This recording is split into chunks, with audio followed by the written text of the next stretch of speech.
जब आप गूगल का नाम लेते हैं तो सबसे पहले आपके जहन में क्या आता है कि क्या गूगल एक सर्च इंजन है। इस पे हम पहले बात कर चुके हैं, लेकिन मेरा ये फोकस है कि अभी हम बात करें कि गूगल क्या सिर्फ एक सर्च इंजन है। गूगल एक बहुत बड़ी कंपनी है, इसको तो हमने पहले डिस्कस कर लिया। लेकिन अगर गूगल सर्च की बात करें तो गूगल सिर्फ एक सर्च इंजन नहीं है, या यूँ कह सकते हैं कि गूगल एक सर्च इंजन रहना नहीं चाहता। और बहुत सारे लोगों ने बहुत सारी जगहों पर ये देखा होगा कि कैसे कैसे गूगल सर्च से बहुत ज़्यादा आगे चला गया है। अगर हम सर्च इंजन की एग्जांपल लें, सर्च इंजन क्या होता है, एक सर्च इंजन का मकसद क्या है। अगर आप कुछ सर्च करेंगे एक सर्च इंजन के ऊपर तो आपका वो एक रिज़ल्ट ला के देगा, जो कि सर्च इंजन का काम है।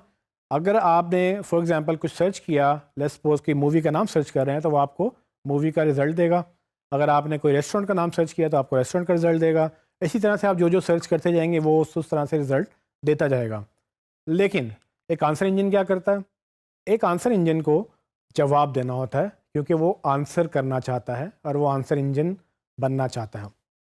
तो आंसर इंजन में क्या होगा, फॉर एग्जांपल कि आंसर इंजन से आप सवाल कर सकते हैं, और ना सिर्फ वो उसको सर्च करेगा कि कहाँ कहाँ उसके जवाब पड़े हुए हैं, वो उस सवाल का जवाब देने की भी कोशिश करेगा। फॉर एग्जांपल अगर आप एक सर्च इंजन पर सर्च करें 2+2, तो वो आपको रिजल्ट आके देगा कि 2+2 कहाँ कहाँ पर लिखा हुआ है।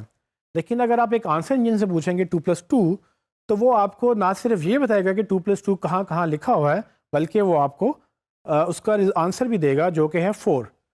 गूगल की कोशिश है कि वो आंसर इंजन बन जाए, और गूगल बहुत हद तक एक बहुत अच्छा आंसर इंजन बन भी चुका है। और उसका जो अमली नमूना है, जो उसका जो प्रैक्टिकल इम्प्लीमेंटेशन है, वो है गूगल असिस्टेंट। जब आप गूगल असिस्टेंट से कोई बात करते हैं वो आपको उसका जवाब देता है। जब आप उसको कुछ सर्च करने को कहते हैं वो आपको उसका रिजल्ट ला के देता है। सो ये होता कैसे है? ये गूगल में आप लोगों ने अक्सर नोटिस किया होगा कि कैसे डिफरेंट क्वेरीज के ऊपर डिफरेंट रिजल्ट्स आते हैं। तो आज हम कोशिश करेंगे कि वो अंडरस्टैंड कर लें कि क्या गूगल एक सर्च इंजन है या गूगल एक आंसर इंजन है।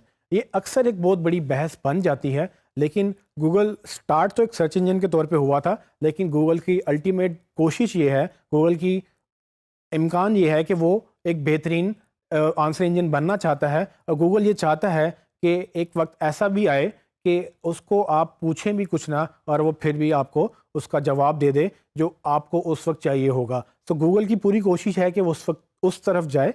लेकिन फ़िलहाल गूगल से अगर आप कोई सवाल पूछें, गूगल उसके जवाब आपको देता है। सो जब गूगल आपको उसके जवाब देता है, इसका मतलब ये हुआ कि गूगल एक सर्च इंजन नहीं रहा, गूगल बेसिकली एक आंसर इंजन है। तो अगर आप गूगल को सिर्फ सर्च इंजन कहें तो गलत हो सकता है, लेकिन अगर आप गूगल को सर्च इंजन और आंसर इंजन कहें तो दोनों जवाब ठीक हो सकते हैं।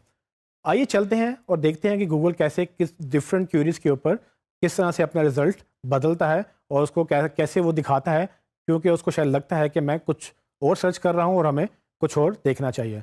Let's see. सबसे पहले मैं 2+2 टाइप करूँगा और देखेंगे उसका क्या रिजल्ट आता है। तो google.com पे जाएंगे और 2+2 लिखेंगे और एंटर करेंगे, तो आपको 2+2 का रिजल्ट मिलेगा, और वो रिजल्ट क्या है, 4। सो गूगल बजाय इसके कि उसको सर्च करता एज अ सर्च इंजन, उसने उसको आंसर दिया है एज एन आंसर इंजन। तो गूगल ने 2+2 का ना सिर्फ रिजल्ट दिया मुझे जो कि 4 है, उसने मुझे कैलकुलेटर भी खोल दिया है, जिसके मुताबिक मैं अगर क्वेरी चेंज करना चाहूँ, मैं कैलकुलेशन चेंज करना चाहूँ, तो मैं इसको प्रेस करके मैं डिफरेंट कैलकुलेशन इसी के ऊपर कर सकता हूँ। तो इसका मतलब क्या हुआ कि गूगल को लगता ही है कि मैं शायद कोई कैलकुलेशन कर रहा हूँ, मैं कोई हिसाब किताब कर रहा हूँ, और उस हिसाब किताब के लिए शायद मुझे कैलकुलेटर खोलना पड़े। तो गूगल नहीं चाहता कि मैं उसकी वेबसाइट छोड़ के कहीं और जाऊँ, तो वो चाहता है कि मैं इसकी वेबसाइट पर रहते हुए ही वो उस अपने सवाल का जवाब ढूंढ लूँ। और ये सिर्फ 2+2 तो बहुत बुनियादी सा एक सिंपल सा कैलकुलेशन थी। अगर आप इसमें कॉम्प्लेक्स फार्मूलाज लिखें, मतलब कि अगर आप मैथमेटिकल इक्वेशंस भी लिखें, तो गूगल बहुत सारी इक्वेशंस को सपोर्ट भी करता है। चलें आगे देखते हैं कि गूगल अगर एक और क्वेरी अगर हम चेंज करें तो गूगल उसको कैसे चेंज करता है। मैं अब सर्च करूंगा करेंसी एक्सचेंज के रेट्स क्या हैं। सो फॉर एग्जांपल अगर मैंने ये देखना है कि यूएसडी जो कि यूएस डॉलर से अगर मैं पाकिस्तानी रुपीज़ में कन्वर्जन चाहता हूँ, तो गूगल पे जाके सर्च करूँगा यूएसडी टू पीकेआर, जो कि यूएसडी यूएस डॉलर का करेंसी का साइन है और पीकेआर पाकिस्तानी रुपीज़ की करेंसी का साइन है। जब मैं ये दोनों लिख कर मैं एंटर करूँगा, तो बजाय इसके कि गूगल मुझे सर्च करके दे कि यूएसडी टू पीकेआर की कितनी वेबसाइट्स हैं, गूगल मुझे आंसर दे रहा है। और वो आंसर क्या है कि $1 जो है वो इस वक्त 128 रुपये पाकिस्तानी रुपीज़ का है। ये गूगल ने ना सिर्फ मुझे आंसर दिया, बल्कि गूगल मुझे साथ ही एक ग्राफ शो कर रहा है। उस ग्राफ के तहत मुझे वो ट्रेंड बता रहा है कि कितना करेंसी में फ्लक्चुएशन आ रही है पूरे एक महीने में, कब ऊपर गया रेट और कब नीचे आया। और ये ट्रेंड जो है, मैं इसको अगर मज़ीद एक्सपेंड करना चाहूँ, मैं मज़ीद ज़्यादा लंबे अरसे तक ट्रेंड देखना चाहूँ, तो मैं 1 साल, 5 साल या मैक्सिमम जितना ट्रेंड गूगल के पास अवेलेबल है वो मुझे सारा ट्रेंड दिखाएगा।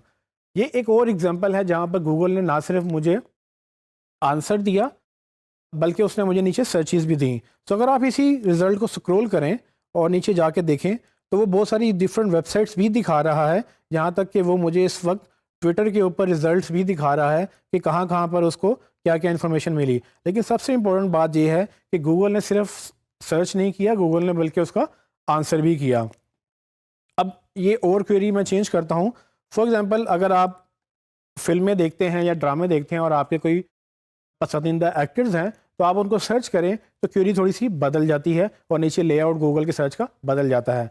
फॉर एग्ज़ाम्पल, मैं अगर सर्च करूँ फवाद खान, जो कि पाकिस्तान में एक मशहूर एक्टर हैं, अगर मैं उनका फवाद खान का नाम सर्च करूं तो गूगल जब मुझे रिज़ल्ट दिखाता है तो वो फवाद खान का ना सिर्फ विकीपीडिया का रिज़ल्ट दिखाता है, बल्कि राइट साइड पे अगर आप देखें तो उसकी तस्वीरें, उसका बायोडाटा, और अगर मैं थोड़ा सा स्क्रॉल करूं तो उसमें वो मुझे उनकी बर्थ डेट, उनकी हाइट, उनकी बेगम का नाम और उनकी एजुकेशन, और साथ ही उन्होंने किन मूवीज़ में काम किया है, वो सब इन्फॉर्मेशन दिखा रहा है। अब ये चूँकि क्वेरी मेरी बदल गई, गूगल ने ना सिर्फ मुझे सर्च करके दिया, गूगल मुझे चाहता है कि मैं उनकी मज़ीद डिटेल्स भी पढूं। वो ये भी देख रहा है कि हो सकता है अगर मैंने फवाद खान सर्च किया है तो मैं शायद दूसरे भी एक्टर्स को सर्च करूं, जो कि आप स्क्रीन में देख सकते हैं कि वो दूसरे एक्टर्स को भी सजेशंस में दिखा रहा है।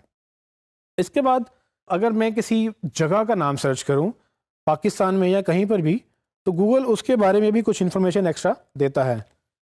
फॉर एग्ज़ाम्पल, मैं K2 सर्च करूं तो K2 की इंफॉर्मेशन डिफरेंट होगी बाकी चीज़ों से। अब K2 के बारे में मुझे गूगल क्या बताता है, वो ना सिर्फ विकीपीडिया का रिजल्ट दिखा रहा है, बल्कि वो मुझे वीडियोस दिखा रहा है जो कि पहले उसने नहीं दिखाई किसी और रिजल्ट में। और राइट साइड पे अगर आप देखें तो गूगल मुझे K2 की हाइट बता रहा है, और उसके पहली दफ़ा कितने उसको सर्च किया, उसकी खासियत क्या है, कहाँ पर वाक़या है, उसका मैप कहाँ पे है, उसकी तस्वीरें। और वो ये भी बताता है कि अगर आप K2 सर्च कर रहे हैं तो मे बी आप साथ नंगा पर्वत या माउंट एवरेस्ट या दूसरी पहाड़ियाँ भी सर्च करना चाहेंगे। स्टूडेंट, जैसे हम क्वेरी चेंज कर रहे हैं उस तरह से गूगल अपने रिजल्ट्स भी चेंज कर रहा है।